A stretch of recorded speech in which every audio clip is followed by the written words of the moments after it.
Hello student, তোমাদের মনে নিশ্চয়ই কোনো না কোনো সময় প্রশ্ন এসছে যে ইন্ডিয়ান আর্মি, নেভি এবং এয়ারফোর্স এদের সাথে তফাৎ রয়েছে, পার্থক্য রয়েছে।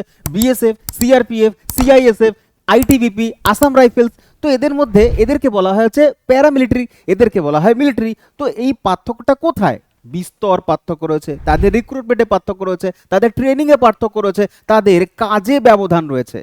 আর কি করে এই তোমার কোন এক্সাম দিলে তাড়াতাড়ি ডাইরেক্ট একেবারে তুমি Indian army, Indian navy, Indian এয়ারফোর্সে যেতে পারো, এবং এসএসসি জিডি এক্সাম দিলে এখানে এই 7খানা বাহিনীর মধ্যে কোথায় কোথায় তুমি সুযোগ পেতে পারো, চান্স পেতে পারো, এই ভিডিওতে আজকে আমরা এটা নিয়েই আলোচনা করব, ডিটেলড আলোচনা করব, বিস্তারিত সব থাকবে। তাই প্রথম থেকে শেষ অবধি তোমাকে দেখতেই হবে, এবং একজন স্টুডেন্ট হিসেবে তো অবশ্যই দেখবে, কিন্তু একজন ভারতীয় হিসেবেও কিন্তু তোমাকে দেখা উচিত, এটা জানা উচিত যে কিভাবে এই এই সমস্ত সেনা জওয়ানরা আমাদের ভেতরকার এবং বাইরের শত্রুদের কাছ থেকে আমাদেরকে রক্ষা করে আসছে দিনের পর দিন প্রাণের ঝুঁকি নিয়ে। তো তাদের সম্পর্কে আজকের ভিডিও আমার তরফ থেকে ডেডিকেট করলাম আমাদের সেনা জওয়ানের জন্য। জয় হিন্দ বলে আজকের ভিডিও শুরু করব। চলো শুরু করা যাক। আমাদের দেশ ভারতবর্ষ, আমাদের মাতৃভূমি, ভালোবাসার দেশ ভারতবর্ষ। তাই এই মাতৃভূমিকে রক্ষা করার দায়িত্ব আমাদের সরকারের। তাই সরকার সংবিধানে 3 ধরনের ফোর্সের কথা উল্লেখ করেছে। ফোর্স হচ্ছে আমরা 3 ভাগে ভাগ করব আজকের ভিডিও বোঝবার জন্য। যেমন একটা হচ্ছে মিলিটারি, এই মিলিটারির মধ্যে পড়ে যাচ্ছে ইন্ডিয়ান আর্মি, নেভি এবং এয়ারফোর্স। তো এয়ারফোর্স, নেভি, আর্মি তারা হচ্ছে বহির শত্রুদের থেকে রক্ষা করে আমাদেরকে। যদি বাইরে থেকে কেউ আক্রমণ করে তাদের থেকে ভারতকে সুরক্ষিত করবে, তাদের দায়িত্ব হচ্ছে মিলিটারি, ইন্ডিয়ান আর্মি, নেভি এবং হচ্ছে এয়ারফোর্স, যাদেরকে আমরা একসাথে ট্রাই সার্ভিস বলে থাকি। তো এইটা হচ্ছে টোটালটাই সেন্ট্রাল গভর্নমেন্টের আন্ডারে আসে, দিল্লিতে সেন্ট্রাল গভর্নমেন্ট নির্দেশ দেবে তাই হবে, ঠিক আছে। অপরদিকে আসা হচ্ছে যেমন বহিঃশত্রুদের থেকে ভয় আছে, তেমনি হচ্ছে ইন্টারনাল ডিস্টারবেন্স, ভারতের ভেতরকার আইন এবং শৃঙ্খলা, ল অ্যান্ড অর্ডার মেনটেন করবার দায়িত্ব দেওয়া হয়েছে পুলিশকে, পুলিশ বাহিনী। তবে পুলিশ হচ্ছে আমাদের স্টেট লিস্টের আন্ডারে আসে, যেহেতু স্টেট লিস্টের আন্ডারে আসে সুতরাং প্রত্যেকটা স্টেটের আলাদা আলাদা পুলিশ বাহিনী রয়েছে। যেমন পশ্চিমবঙ্গ পুলিশ, ঝাড়খণ্ড পুলিশ, বিহার, উত্তরপ্রদেশ, দিল্লি, রাজস্থান, গুজরাট, মহারাষ্ট্র, হরিয়ানা, তেলেঙ্গানা, প্রত্যেকটা রাজ্যের আলাদা আলাদা পুলিশ রয়েছে। এই পুলিশ তাদের তাদের রাজ্যে, নিজের নিজের রাজ্যে আইন শৃঙ্খলা এবং ল অ্যান্ড অর্ডারকে তারা মেনটেন করে থাকে, ঠিক আছে। সুতরাং আজকের ভিডিওতে তো পুলিশ নিয়ে আমরা আলোচনা করছি না, অন্য কোনো ভিডিওতে ডেডিকেটেড ভাবে আমরা শুধুমাত্র পুলিশ সিস্টেম নিয়ে আলোচনা করব। পশ্চিমবঙ্গের কিভাবে ইউপিএসসির মাধ্যমে আইপিএস হওয়া যেতে পারে, এবং হচ্ছে ডব্লিউবিপি, কেপি, এগুলো দিয়ে কিভাবে আমরা কোন পোস্টে পুলিশের চাকরি পেতে পারি, একদম কনস্টেবল লেভেল থেকে ডিআইজি পর্যন্ত প্রত্যেকটা পুলিশ ডিস্ট্রিক্ট থেকে শুরু করে সমস্ত পুঙ্খানুপুঙ্খ ওই ভিডিওতে আমরা বলবো, যেখানে পুলিশ নিয়ে করব। আজকের আলোচ্য বিষয় হচ্ছে আমাদের অন্য, যেটা হচ্ছে মনে করো বলছি কোনো রাজ্যে, আমাদের কোনো রাজ্যে মনে করো ইন্টারনালি ডিস্টারবেন্স হয়েছে, দেশের আভ্যন্তরে সমস্যা দেখা দিয়েছে, সেটা নাক্সালাইট হতে পারে, নকশাল আন্দোলন হতে পারে, তারপরে আরও ওই সমস্ত ধর্মীয় সাম্প্রদায়িক এই সমস্ত দাঙ্গা হতে পারে, সেইটা সামাল দেওয়ার জন্য পুলিশ সক্ষম হচ্ছে না, বা এই ধরনের নর্থ ইস্টের ছোটো ছোটো দেশগুলো, রাজ্যগুলো রয়েছে, সেই নর্থ ইস্টের ছোটো ছোটো রাজ্যগুলোর মধ্যে যদি পুলিশ সেই সামাল দিতে না পারে, তখন সেন্ট্রাল গভর্নমেন্টের দায়িত্ব থাকবে সেইটাকে সামাল দেওয়ার জন্য, পুলিশকে হেল্প করবার জন্য তাদের বাহিনী। তার জন্য কাকে ডাকা হবে? মিলিটারিকে। মিলিটারি তো সেন্ট্রাল হাতে রয়েছে, কিন্তু মিলিটারি এই ছোট ছোট কাজের জন্য ডাকা হবে না, কারণ হচ্ছে মিলিটারি আরো বেশি বড় বৃহত্তর কাজে নিয়োজিত রয়েছে। তারা হচ্ছে এক্সটার্নাল যে সমস্ত ডিস্টারবেন্স, সেই সমস্ত কাজ তারা করে। সুতরাং সেই জন্য সেন্ট্রাল গভর্নমেন্টের হাতেও আর একটা পুলিশ বাহিনী রয়েছে, যাদেরকে আমরা বলে থাকি প্যারামিলিটারি ফোর্স, যাদেরকে আমরা বলে থাকি প্যারামিলিটারি ফোর্স বলে থাকি। কেন প্যারামিলিটারি ফোর্স? তার কারণ যুদ্ধের সময় যখন ওয়ার হয়, ওয়ার সিচুয়েশনে প্যারামিলিটারি ফোর্স মিলিটারিদের হেল্প করবে, ইন্ডিয়ান আর্মিকে হেল্প করবে। আবার যদি অভ্যন্তরীণ কোনো সমস্যা হয়, তখন হচ্ছে পুলিশকে সাহায্য করবার জন্য সেন্ট্রাল গভর্নমেন্ট সেই সমস্ত জায়গাতে পাঠানো হয়, ঠিক আছে। ভোটিং এর সময়, ভোটে যখন হচ্ছে আসে, সেন্ট্রাল বাহিনী আসে, বলে না কেন্দ্রীয় বাহিনী এসছে, কারা এসছে? এই প্যারামিলিটারি ফোর্স এসছে, ঠিক আছে। তো মিলিটারির কিছু কাজ এবং পুলিশের কিছু কাজ নিয়ে কম্বাইন করে সেন্ট্রালের আরেকটা ফোর্স বানানো হয়েছে, সেটা হচ্ছে সেন্ট্রাল পুলিশ ফোর্সও বলতে পারি এদেরকে আমরা, ঠিক আছে। তো আজকের আলোচ্য বিষয় সম্পূর্ণ ডেডিকেটেড থাকবে এই 7টা প্যারামিলিটারি ফোর্স সম্পর্কে বলবো, এবং আমরা মিলিটারির সাথে হচ্ছে তাদের কি তুলনা রয়েছে সেটাও তুলনা করে দেখবার চেষ্টা করব। তোমাদের জন্য সুখবর ডিয়ার স্টুডেন্ট, আমাদের নতুন 02 Pro 6.0 লঞ্চ হয়ে গেছে। তোমরা যদি কোনো কোর্স পারচেস করতে চাও অবশ্যই কিন্তু পারচেস করতে পারো। কিন্তু কি থাকছে কোর্সে? বেস্ট ম্যাথ থাকছে 02 Pro। শুধু ম্যাথে যারা উইক মনে করছো, নিজেকে ম্যাথে মাস্টার করতে চাও, তাহলে ব্যাচ নিতে পারো। ইংলিশের জন্য নিতে পারো special English batch, GK GS এর জন্য, বা তুমি যদি সায়েন্স জেনারেল সায়েন্স নিতে চাও সেটাও নিতে পারো। এবং আমি তোমাকে বলবো এই যে রিজনিংও নিতে পারো। কিন্তু আমি তোমাদের বলবো ভাই, নিজের জন্য একটু পয়সা খরচা করে এই কম্বো ব্যাচটা একবার নিয়ে দেখো। সেখানে আমি তোমাদের static GK, English, Indian economy এগুলো খুব সুন্দর ডিটেল পড়িয়ে থাকি। তো সুন্দর তোমরা বুঝতে পারবে। আরও স্যার এবং ম্যাডামরা তোমাদেরকে এত সুন্দর করে বেসিক থেকে অ্যাডভান্স পর্যন্ত নিয়ে যাবে, তুমি মনে করবে বাহ মজা এসে গেছে। এখানে chapter wise, type wise, level wise, topic wise বিভিন্নভাবে তোমাকে রেডি করানো হবে। এখানে রেল, এসএসসি, পুলিশ তো হয়েই যাচ্ছে, এবং শেষ করা হবে কনসেপ্ট ওয়াইজ, শর্টকাট দিয়ে, ইমেজ দিয়ে, গল্প দিয়ে, অ্যানিমেশনের মাধ্যমে, ট্রিক্সের মাধ্যমে তোমাদেরকে কঠিন থেকে কঠিনতম যে টপিকগুলো জীবনে কোনোদিন মুখস্থ করতে পারো সেগুলো সহজভাবে মুখস্থ করতে পারবে। লাইভ ক্লাস পাচ্ছ, পুরোপুরি আনলিমিটেড ওয়াচ, 2 বছর পর্যন্ত ভ্যালিডিটি থাকছে, এবং থাকছে প্রতিটা ক্লাসের পরে ক্লাসের পিডিএফ পাচ্ছ, এবং হচ্ছে মক টেস্ট দিতে পারছো নিজেকে যাচাই করবার জন্য। এবং সব থেকে ইম্পর্টেন্ট যেটা, প্রাইভেট ডাউট সলভিং নাম্বার তোমাকে দিয়ে তুমি সেই নাম্বারে তোমার যে ইচ্ছা বা জিজ্ঞাসা, সেই জিজ্ঞাসার উত্তর তুমি পেতে পারো। আর সুযোগ হাতছাড়া একেবারে করো না। 5 তারিখ থেকে অলরেডি ফুল কদমে আমাদের ব্যাচ চলছে। এই নাম্বারে কল করে তোমার প্রিয় যেই চাকরি, সেই চাকরির জন্য প্রিপারেশন, তার জন্য ব্যাচ তুমি পারচেস করতে পারো। এই স্লাইডের মধ্যে দেখবো আমরা কি করে ডাইরেক্ট ইন্ডিয়ান আর্মি, নেভি এবং হচ্ছে এয়ারফোর্সে আমরা যেতে পারি। কিভাবে যেতে পারি? ইউপিএসসি কন্ডাক্ট করিয়ে থাকে এনডিএ এক্সাম এবং সিডিএস এক্সাম। এই এক্সাম যদি কেউ ক্র্যাক করে তাহলে গিয়ে ডাইরেক্ট তাদের ট্রেনিং হয়। ট্রেনিং এর পরে গিয়ে তারা এই 3টে বাহিনীতে বা ট্রাই সার্ভিসের কোনো একটাতে তারা জব পেতে পারে। ঠিক আছে। এনডিএ মানে হচ্ছে ন্যাশনাল ডিফেন্স একাডেমি। এটা হচ্ছে 12 পাশে হয়। এটা হচ্ছে 12 পাশে যে কোনো ছাত্র 12 পাস করার পরে এইটা নেওয়া, এই এক্সামের জন্য প্রিপারেশন নিয়ে এই এক্সাম দিতে পারে। তো এই এক্সামের হচ্ছে ক্রাইটেরিয়া এজ, সবার প্রথমে এজ হচ্ছে এখানে 16 বছর, মানে 16.5 বছর থেকে 19.5 বছরের মধ্যে দিতে লাগে। সুতরাং এত কম এজ থাকার কারণই হচ্ছে এদেরকে হার্ড ট্রেনিং দেওয়ানো হবে। তার কারণ এদের হচ্ছে কাজটা শরীরের, স্বাস্থ্যের, এবং হচ্ছে তাদেরকে পুরোপুরি ফিজিক্যালি ফিট হতে হবে। সেই কারণে ইয়াং ছেলেদের এখানে বেশি ডিমান্ড থাকে। সেই জন্য তারা এখানে খুব কম সময় পায় এইখানে নিজেকে প্রুফ করবার জন্য এক্সামে। সেই কারণে কেউ যদি মনে করে একবার ফেল করে যায়, তাকে আবার পরের বার চান্স দিতে হবে। তো সেই জন্য হচ্ছে তারা তাদের বয়সের মধ্যে 3বারই চান্স পাচ্ছে। সুতরাং কেউ যদি পরের বার চান্স না পায় তখন সমস্যা হবে। সেই জন্য সরকার কি করেছে, ইউপিএসসি একমাত্র এক্সাম এনডিএ এবং সিডিএস, সেগুলো হচ্ছে বছরে 2 বার কন্ডাক্ট করানো হয়, 6 মাস অন্তর অন্তর। কেউ যদি প্রথম টার্মে যদি ফেল হয়, তার পরের টার্মে আবার নিজেকে যাচাই করে নিতে পারে। এই হচ্ছে এনডিএ। এরপরে আসছে সিডিএস। সিডিএস হচ্ছে তোমার কম্বাইন্ড ডিফেন্স সার্ভিস।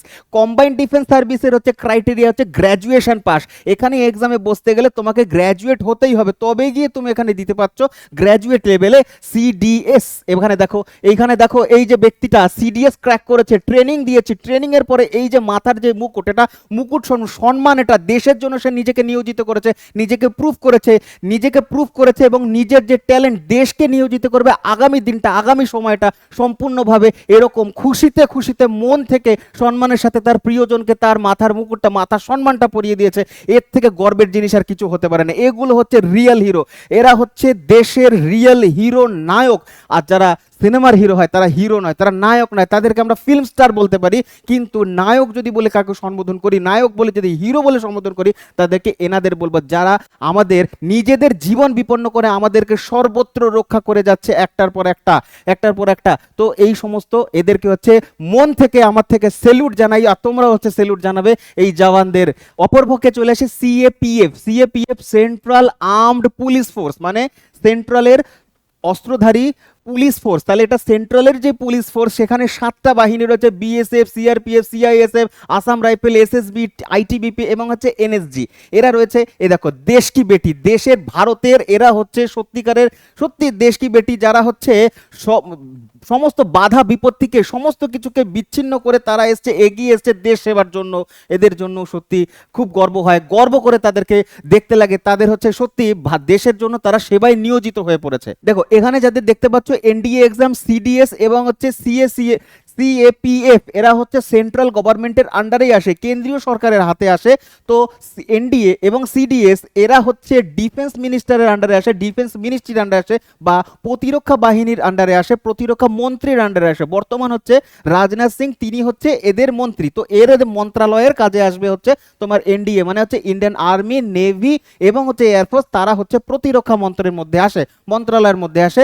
আর অপরদিকে যদি আমরা বলি সিএপিএফ, এরা হচ্ছে হোম মিনিস্ট্রির আন্ডারে আসে। তার কারণ হচ্ছে যেহেতু এদের কাজ হচ্ছে বিশেষ করে ইন্টারনাল যে সমস্ত ডিস্টারবেন্স রয়েছে বা ইনসার্জেন্সিস রয়েছে সেগুলোকে ট্যাকেল করবা, সুতরাং হোম মিনিস্টার তার এদের হচ্ছে মন্ত্রণালয়। তাহলে হোম মিনিস্টার মন্ত্রণালয় হচ্ছে সিএফসিপি, মানে হচ্ছে সাতখানা বাহিনী, বিএসএফ কাদের, সিএসি তোমার হচ্ছে সিআইএসএফ, সিআরপিএফ, এরা প্রত্যেকেই হচ্ছে আইটিবিপি, প্রত্যেক হচ্ছে হোম মিনিস্টার অমিত শাহর আন্ডারে রয়েছে। অমিত শাহর মিনিস্ট্রি থেকে যা তাদের সিদ্ধান্ত নেওয়া হবে, যা হচ্ছে পোস্টিং হবে, যা হবে না রিক্রুটমেন্ট হবে, সব হচ্ছে হোম মিনিস্ট্রি থেকে নেওয়া হবে। এবং হচ্ছে প্রতিরক্ষা মন্ত্রণালয়, ইন্ডিয়ান আর্মি, নেভি এবং এয়ারফোর্সের দায়িত্বে যে থাকে সেটা হচ্ছে তোমার প্রতিরক্ষা মন্ত্রণালয় বা তোমার হচ্ছে ডিফেন্স মিনিস্টার রাজনাথ সিং, ঠিক আছে। এবং হচ্ছে আমাদের যে বাহিনী রয়েছে, পুরো বাহিনী কার সাথে যুদ্ধ হবে, কার সাথে হচ্ছে তোমার যুদ্ধ শেষ করতে হবে, শান্তি চুক্তি করতে হবে, এর হচ্ছে পুরো যে আমাদের আর্ম ফোর্স রয়েছে ভারতবর্ষে, তার হেড হচ্ছে রাষ্ট্রপতি। তার কারণ হচ্ছে তিনি হচ্ছে দেশের প্রথম ব্যক্তি বা দেশের গার্জেন, দেশের অভিভাবক। তো রাষ্ট্রপতি হচ্ছে পুরো আমাদের সেনাবাহিনীর প্রধান ব্যক্তি, ঠিক আছে। এবার আমরা দেখব হচ্ছে যে আমাদের সেন্ট্রাল আর্ম ফোর্স, এদের বিভিন্ন নামে ডাকা হয়। এক তো হয় সিপিও বলা হয়, সিপিএফ বলা হয়, পিএমএফ বলা হয়। এগুলো নামগুলো কি কি দেখো, সিপিও মানে হচ্ছে সেন্ট্রাল পুলিশ অর্গানাইজেশন, মানে সেন্ট্রালের পুলিশ, পুলিশের মতনই কাজ করবে কিন্তু সেন্ট্রালের হয়ে, সেন্ট্রাল গভর্নমেন্টের হয়ে। তো সেন্ট্রাল পুলিশ অর্গানাইজেশন। আবার কোনো কোনো জায়গায় তুমি দেখতে পারবে সেন্ট্রাল পুলিশ ফোর্স, তো কি বলা হয়, central police force, central police organisation. আবার কোথাও কোথাও বলা হয় হচ্ছে প্যারামিলিটারি ফোর্স। এই যে এত নাম রয়েছে, এই নামের চক্করে খুব কনফিউশন হয়। তাই গভর্নমেন্ট অফ ইন্ডিয়া 2011 সালে একটা সিদ্ধান্ত নিয়েছে, একটা আইন পাস করেছে, একটা অ্যাক্ট পাস করেছে। এই অ্যাক্টের মাধ্যমে বলছে এই যে প্যারামিলিটারি ফোর্স, এই নামটা ভীষণ কনফিউশন এবং হচ্ছে একটা অসম্মানজনক। তার কারণটা হচ্ছে যে প্যারামিলিটারি ফোর্স বাইরের অন্যান্য দেশে কি হয়, যারা সরকারের বিরুদ্ধে আন্দোলন করে বা দেশের বিরুদ্ধে আন্দোলন করছে, জঙ্গি বাহিনী, তাদেরকে তারা প্যারামিলিটারি বলে ডাকে। যারা হচ্ছে তোমার প্যারামিলিটারি ফোর্স মানে হচ্ছে ওই দেশে পরিচিত জঙ্গি বাহিনী, যারা সরকারের বিরুদ্ধে আন্দোলন করছে। সেই কারণে নামের কনফিউশন যাতে না থাকে, 2011 থেকে এই সমস্ত নামকে ডিলিট করে দিয়ে একটা নাম অ্যাকসেপ্ট করা হয়েছে বা গ্রহণ করা হয়েছে, সেইটা এখন আমরা এই 7টা বাহিনীকে ডাকি সিএপিএফ। তাহলে প্রত্যেকটা নামই একই জিনিস, শুধু এখন অ্যাকসেপ্টেড, একদম সরকারি ডকুমেন্ট হয়ে রয়েছে central armed police force, central armed police force. বাংলায় আধা সামরিক বাহিনী যেটা বলা হয় সেটাই এখন হচ্ছে সেন্ট্রাল আর্ম পুলিশ ফোর্স বা সিএপিএফ। এক্সাম হচ্ছে এসএসসি জিডির মাধ্যমে রিক্রুটমেন্ট হয় এদেরকে, ঠিক আছে। আর এরা হচ্ছে কি কাজ করে থাকে, এরা হচ্ছে তোমার এক্সটার্নাল অ্যাগ্রেশন হলেও কিন্তু সাহায্য করবে। বাইরে থেকে যদি বহিঃশত্রু আক্রমণ করে, তাহলে ওয়ার লাইক সিচুয়েশনে, যুদ্ধ পরিস্থিতি হয়, তাহলে ইন্ডিয়ান আর্মি, নেভি কেউ কিন্তু হচ্ছে হেল্প করার জন্য তাদেরকে ডাকা হতে পারে। এবং হচ্ছে ইন্টারনাল ডিস্টারবেন্স, যদি আভ্যন্তরীণ কোনো সমস্যা হয়, তাহলে অবশ্যই এদেরকে পাঠানো হবে। আমি প্রথমেই তোমাদেরকে বলে দিয়েছি। আর এটা হচ্ছে ইউনিয়ন লিস্টের আন্ডারে এসে, এবং মন্ত্রণালয় হচ্ছে হোম মিনিস্ট্রি বা অমিত শাহ হোম মিনিস্টার এখন যারা রয়েছে তার আন্ডারে থাকে, ইউনিয়ন লিস্টের আন্ডারে থাকে। যেমন পুলিশ হচ্ছে স্টেট লিস্ট আর এরা হচ্ছে ইউনিয়ন লিস্টের। আর আর্টিকেল যদি জিজ্ঞাসা করে 355 নম্বর আর্টিকেলের মধ্যে পড়ে। আর এই যে দেখতে পাচ্ছ, এই যে আর্ম পুলিশ ফোর্স, এরা হচ্ছে সিএসিপির মাধ্যমে, সিএপিএফ এর মাধ্যমে হয়েছে। এরা হচ্ছে দেখো একটা তোমার এয়ারপোর্টের মধ্যে দাঁড়িয়ে আছে, তো এয়ারপোর্টের সুরক্ষা, বন্দরের সুরক্ষা, কোনো ইন্ডাস্ট্রিয়াল জায়গাতে সুরক্ষা যদি দিতে লাগে, ভোটের সময় যদি আসতে হয় সেই সমস্ত জায়গায়, এবং হচ্ছে আমাদের সীমানাকেও যদি হচ্ছে পাহাড়ে দিতে লাগে, তাহলে হচ্ছে এদেরকেই দরকার পড়বে। তো সিএপিএফ যে সেটা 7খানা বাহিনী রয়েছে, 7খানা বাহিনী বিভিন্ন রকমের কাজ রয়েছে। সবার প্রথমে যে কাজটা রয়েছে, 7টা বাহিনীর মধ্যে এমন কিছু রয়েছে যারা হচ্ছে বর্ডার সিকিউরিটি দিয়ে থাকে আমাদেরকে, বর্ডার বা বহিঃশত্রু থেকে আক্রমণ করার জন্য বর্ডারকে সিকিউরিটি দিচ্ছে হচ্ছে, দেখতে পাচ্ছ যে লাল লাল কালারে আমি যে মার্ক করে রেখেছি, এরা হচ্ছে বিএসএফ। তার মানে বিএসএফ হচ্ছে বাংলাদেশ বর্ডার এবং হচ্ছে পাকিস্তানের সাথে যে দীর্ঘ বর্ডার রয়েছে, এই বর্ডার সুরক্ষার দায়িত্বে সবসময় থাকবে হচ্ছে বিএসএফ জওয়ানদের দেখতে পারবে। এবং হচ্ছে অপর দেখো হচ্ছে কালো কালো রঙের যে মার্ক করে রেখেছি, এই কালো মার্ক হচ্ছে টিবেটের সাথে হচ্ছে বাউন্ডারি রয়েছে। তো টিবেটের সাথে যাদের বাউন্ডারি রয়েছে ভারতের, সেখানে হচ্ছে আইটিবিপি দেখতে পারবে, আইটিবিপি হচ্ছে Indo Tibet border police, Indo Tibet border police. এবং হচ্ছে সশস্ত্র সীমা বল, সশস্ত্র সীমা বলকে দেখতে পারবে, সশস্ত্র সীমা বল সেটা হচ্ছে নেপাল এবং হচ্ছে ভুটান। দেখো আমাদের প্রতিবেশী দেশ নেপাল এবং ভুটানের যে সীমানা রয়েছে সেই সীমানাতে সবসময় দেখতে পারবে এসএসবি কে। এবং হচ্ছে আরেকটা সব থেকে যে হচ্ছে ইম্পর্টেন্ট বর্ডার তার মধ্যে আরেকটা হচ্ছে মায়ানমার বর্ডার। তার কারণ হচ্ছে যে মায়ানমার বর্ডার এটাও খুব সেন্সিটিভ এরিয়া, তার কারণ এখানে পুরো জঙ্গল, পাহাড় এবং বৃষ্টিপাতযুক্ত এলাকা। তো এইখান থেকেও মায়ানমার থেকে অনেক মিলিটেন্ট আক্রমণ করে, তো এই জায়গাটাও আমাদের প্রোটেক্ট করা উচিত। এবং এখানে যারা হয় তারা থাকে হচ্ছে আসাম রাইফেল। তো এই জায়গাতে এই বর্ডারকে প্রোটেক্ট করার দায়িত্ব দেওয়া হচ্ছে আসাম রাইফেলকে। তো বর্ডার প্রোটেকশনের জন্য হচ্ছে বিএসএফ, আসাম রাইফেল, আইটিবিপি এবং এসএসবি থাকছে 7 বাহিনীর মধ্যে। এবং হচ্ছে উল্টো দিকে আমাদের যেরকম বাইরে থেকে বাইরের শত্রুরা আসতে পারে, তেমনি হচ্ছে ভেতরে ইন্টারনাল সিকিউরিটির জন্য, যেমন মনে করো ছত্তিশগড়ের এই যে এলাকাটা বস্তার এলাকা, এইটা হচ্ছে নকশালি এলাকা, তো নকশালরা এখানে অ্যাক্টিভেট হয়ে যায়। পশ্চিমবঙ্গের এই যে তোমার হচ্ছে এই জায়গাটা ঝাড়খণ্ড, পশ্চিমবঙ্গের যে জঙ্গলমহল এলাকা, এখানে হচ্ছে নকশালীদের আক্রমণ হতে পারে। তো এই নকশালীদের আক্রমণের জন্য আমাদের রক্ষা করবে সিআরপিএফ জওয়ানরা, সিআরপিএফ জওয়ানরা রক্ষা করবে। এবং হচ্ছে ভারতবর্ষের বিভিন্ন যে সমস্ত যে মুম্বাই বন্দর, গোয়া বন্দর, তারপরে হচ্ছে তোমার দিল্লি এয়ারপোর্ট রয়েছে, কলকাতা এয়ারপোর্ট রয়েছে, এই সমস্ত যে সমস্ত তোমার হচ্ছে সাধারণ মানুষের ভিআইপি লোকের যাতায়াত হয়, আসা যাওয়া হয়, সেই সমস্ত জায়গাতে রক্ষা করবে সবসময় হচ্ছে সিআইএসএফ। তাহলে এখানে থাকে হচ্ছে সিআরপিএফ, সিআরপিএফ থাকবে হচ্ছে ভেতরে, এবং হচ্ছে সিআইএসএফ থাকবে হচ্ছে, সিআইএসএফ থাকবে হচ্ছে ইন্ডাস্ট্রিয়াল এলাকাগুলোতে থাকবে। এরা হচ্ছে ইন্টারনাল এবং হচ্ছে ভেতরকার যে সমস্ত সমস্যা সেগুলোকে মেনটেন করবার জন্য এদের দুজনকে রাখা হয়েছে। এবং আরেকজন রয়েছে হচ্ছে তোমার এনএসজি, আরেকজন হচ্ছে তোমার এনএসজি। এনএসজি বাহিনী হচ্ছে তোমার special commando. Special commando NSG সম্পর্কে আমরা আগের স্লাইডে গিয়ে আরো ভালো করে ডিটেলসে বুঝবো। এরা স্পেশাল কমান্ডো, স্পেশাল অপারেশনের জন্য তাদেরকে রাখা হয়েছে। এবং এইদিকে দেখতে পাচ্ছ এটা হচ্ছে আইটিবিপি। এটা আইটিবিপি দেখো বর্ডার এরিয়া, পুরো হিমালয়ান এরিয়া। তার কারণ হচ্ছে আমাদের নেপাল এবং ভুটানের সাথে যে বর্ডার সেটা হচ্ছে তোমার পুরোপুরি হাই অ্যালটিটিউডে, তোমার বরফের জায়গাতে। তো সেখানে হচ্ছে আমাদের ভারতের তিরঙ্গা এখানে উড়ছে খুব সম্মানের সাথে। তো এখানে আইটিবিপিরা ইয়ে দিচ্ছে। আর এইটা হচ্ছে তোমার বিএসএফ জওয়ান, যারা হচ্ছে বাংলাদেশ বর্ডার, ভারত বর্ডারকে সুরক্ষিত রাখে, তারা হচ্ছে বিএসএফ জওয়ান। তো বিএসএফ জওয়ান শুধুমাত্র ভারত এবং বাংলাদেশের সীমানাতেই পাওয়া যায়, তাদের ওখানেই পোস্টিং থাকে। তো 7টা বাহিনীর মধ্যে এখানে আমরা 3জন বাহিনীকে দেখতে পাচ্ছি। প্রথম হচ্ছে তোমার সিআইএসএফ, সিআইএসএফ জওয়ান দেখতে পাচ্ছ। সিআইএসএফ জওয়ান যেটা হচ্ছে ইন্ডাস্ট্রিয়াল এরিয়াতে থাকে, যেমন central industrial security force, central industrial security force, বিভিন্ন পোর্ট বন্দর এগুলো বললাম কিছুক্ষণ আগে। তো সেখানে তাদের হচ্ছে মোতায়েন করা থাকে, তারা সেই জায়গাটাতে সিকিউরিটি দেয়। এবং হচ্ছে এই যে আমাদের দেশ, আমাদের হচ্ছে ভারতের মেয়ে, এই আমাদের হচ্ছে বেটি, তো হচ্ছে সিআরপিএফ হচ্ছে জওয়ান, তিনি সিআরপিএফ এ তিনি জয়েন হয়েছে, তার যোগ্যতা প্রমাণ করেছে। সিআরপিএফ মানে হচ্ছে central reserve police force, central reserve police force. এরা হচ্ছে বিভিন্ন জায়গায়, যেমন হচ্ছে নকশালি এরিয়া, বিভিন্ন আর কি সব থেকে কঠিন এবং চ্যালেঞ্জের কাজ যদি 7 বাহিনীর মধ্যে কারো হয়ে থাকে, তারা হচ্ছে সিআরপিএফ করে থাকে, ঠিক আছে। এবং হচ্ছে সব থেকে ইম্পর্টেন্ট স্পেশাল অপারেশনের জন্য রাখা হয়েছে স্পেশাল ট্রেনিং, হার্ড ট্রেনিং, খুব আর কি কঠোর আর কি অপারেশনের জন্য রাখা হয়েছে এনএসজি। এনএসজি হচ্ছে ভারতের নাক, মনে করো ভারতের নাক, সব থেকে কঠিন থেকে কঠিনতম যে সমস্ত জঙ্গলে গিয়ে, পাহাড়ে গিয়ে, সেই সমস্ত জায়গা, বিশেষ করে জঙ্গলে গিয়ে, কঠিন এলাকাতে গিয়ে হচ্ছে তারা অপারেশন করতে পারে। তারা হচ্ছে তোমার national security guard. National security guard হচ্ছে এনএসজি, যাদেরকে ব্ল্যাক ক্যাটও বলা হয়। তাদের পোশাক দেখো, তাদের আর্ম দেখো, তাদের সাজ পোশাক সমস্ত কিছু দেখো, সমস্ত দিক থেকে তাদের হচ্ছে খুব খতরনাক, খুঙ্খার হয়ে থাকে তারা। তো ভারতের জন্য কঠোরতম যে সমস্ত কঠিনতম অপারেশনসগুলো হয়, তখন তাদেরকে অপারেশনে নিয়োজিত করা হয় এই ব্ল্যাক ক্যাট বা এনএসজি কমান্ডোদের। কমান্ডো এরা এনএসজি, সেটা বাস্তার রিজনের গভীর জঙ্গলে হোক না কেন, বিভিন্ন জায়গাতে তারা এরা হচ্ছে স্পেশাল অপারেশন করে থাকে এই এনএসজি। তো আরেকটা বাহিনীর নাম হচ্ছে এসএসএফ। তো জিডির এক্সাম দিয়ে অবশ্যই এখানে তুমি রিক্রুট হতে পারো। এবং হচ্ছে যদি মনে করো সব থেকে কি বলবো তোমার সুখের কাজ বা ভালো যদি কাজ হয় বা রিস্ক ফ্রি কাজ হয়, তাহলে হচ্ছে এসএসএফ। তো ক্যান্ডিডেটের অনেকেরই ইচ্ছে থাকে যে যদি এসএসএফ এ ভর্তি হয়ে যেতে পারে, তাহলে তাদের পোস্টিং হচ্ছে সবসময় নিউ দিল্লিতেই থাকবে, মানে দিল্লির আশেপাশেই থাকবে। তার কারণ তারা হচ্ছে সেক্রেটারিয়েট সিকিউরিটি ফোর্স। সেক্রেটারিয়েট মানে হচ্ছে যত ইম্পর্টেন্ট গভর্নমেন্ট বিল্ডিংগুলো রয়েছে দিল্লিতে, মনে করো পার্লামেন্ট হাউস বলো, বা মনে করো হচ্ছে রাষ্ট্রপতি ভবন বলো, আমাদের হচ্ছে সুপ্রিম কোর্টের যে এরিয়া হলো, যেখানে হচ্ছে মন্ত্রীদের আসা যাওয়া এবং হচ্ছে ভিআইপি রাজনৈতিক পলিটিশিয়ানরা যাচ্ছে আসছে, তাদের সিকিউরিটি এবং হচ্ছে সেই প্লেসটা সিকিউরিটির জন্য হচ্ছে তাদেরকে অ্যাপয়েন্ট করা হয়। জিডির মাধ্যমে ডাইরেক্ট অ্যাপয়েন্ট হতে পারো এসএসএফ এ। স্পেশাল ফোর্স, এটা হচ্ছে হোম মিনিস্ট্রির আন্ডারে এসে থাকে। হোম মিনিস্টার মানে হচ্ছে আমাদের অমিত শাহ যে হোম মিনিস্টার মিনিস্ট্রির আন্ডার বা স্বরাষ্ট্রমন্ত্রী তার আন্ডারই হচ্ছে এরা কাজ করে থাকে। এরপরে আমাদের আর একটা স্পেশাল বাহিনী সম্পর্কে জানতেই হবে, সেটা হচ্ছে এসএফএফ। এই এসএসএফ হচ্ছে তোমার স্পেশাল ফ্রন্টিয়ার ফোর্স।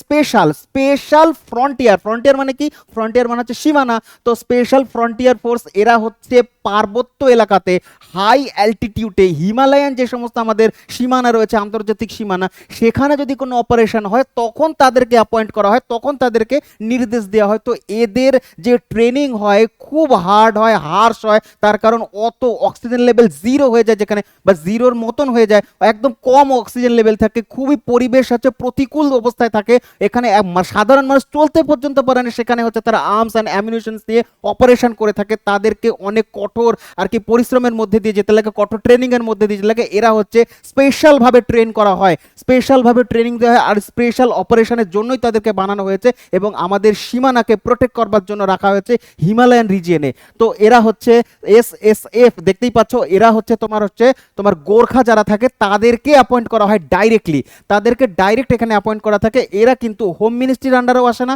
এবং হচ্ছে আমাদের ডিফেন্স মিনিস্টার সেখানে সেই মন্ত্রীর মধ্যেও আসে না, মন্ত্রণালয়েও আসে না। এরা হচ্ছে সরাসরি ক্যাবিনেট দ্বারা নিয়োজিত হয় বা ক্যাবিনেট মিনিস্ট্রির মধ্যে এসে থাকে হচ্ছে তোমার এসএফএফ। 1992 সালের আগে ভারতের মেয়েদের সুযোগ দেওয়া হতো শুধুমাত্র সুপারভাইজারি হিসাবে আর্ম ফোর্সের মধ্যে, কিন্তু 1992 সালে সিচুয়েশনটা পাল্টায়। 1992 সালে চেঞ্জ করা হয় এটাকে এবং হচ্ছে সিআরপিএফ এবং হচ্ছে সিআইএসএফ এ আমাদের ভারতের মেয়েদের সংরক্ষণ দেওয়া হয়। আর এই সংরক্ষণটা সেই সময় তোমার সিআরপিএফ এবং সিআইএসএফ এ 15% ছিল, পরবর্তীতে এই 15%কে আবার ইনক্রিজ করা হয়েছে। এখন বর্তমানে 33% মেয়েদের জন্য রিজার্ভ সিট থাকছে সিআরপিএফ এবং সিআইএসএফ হতে গেলে। এবং উল্টো দিকে যদি আমরা বিএসএফ দেখি, আইটিবিপি দেখি, এসএসবি দেখি, সেখানে হচ্ছে আমাদের ভারতের মেয়েরা রিজার্ভেশন আগে পেত হচ্ছে 5% মতন, এখন সেটাকে ইনক্রিজ করে দেওয়া হয়েছে 15%। তার কারণ দেখা যাচ্ছে যে মেয়েরাও আগ্রহী তার দেশকে সেবা করবার জন্য।